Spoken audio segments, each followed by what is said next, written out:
अस्सलाम वालेकुम नाज़रीन, आऊं आहियां अनवर अली सोलंकी ऐं अवां ॾिसी रहिया आहियो सिंध दिशूज़ न्यूज़ टीवी।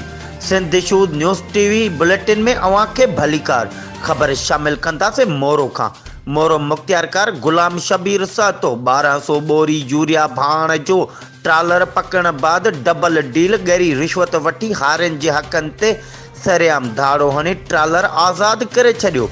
मोरो भरसां अल इमरान होटल ते गुझे इतला ते मुख्तियारकार मोरो गुलाम शबीर सहतो जो छापो कलर सां भरियल ट्रालर हथ करे वरितो, जंहिंमें 1200 कलर जूं बोरियूं हारियुनि में विकिरो करण बजाए ब्लैक ते विकिरो करण लाइ ज़ख़ीरो कयो पियो वञे।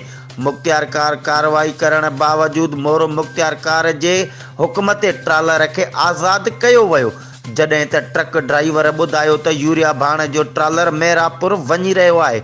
मुख्तियारकार जे अहिड़े कारनामे सबबि इलाइक़े में मौजूदु हारियुनि में पिणु ॾुख वारी लहर छायल आहे।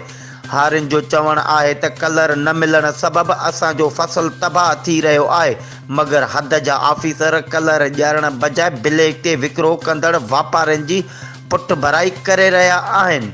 ही हुयूं हिन वक़्त ताईं जूं अपडेट्स। वधीक ख़बरुनि ऐं अपडेट्स जे लाइ ॾिसंदा रहो सिंध दिशूज़ न्यूज़ टीवी।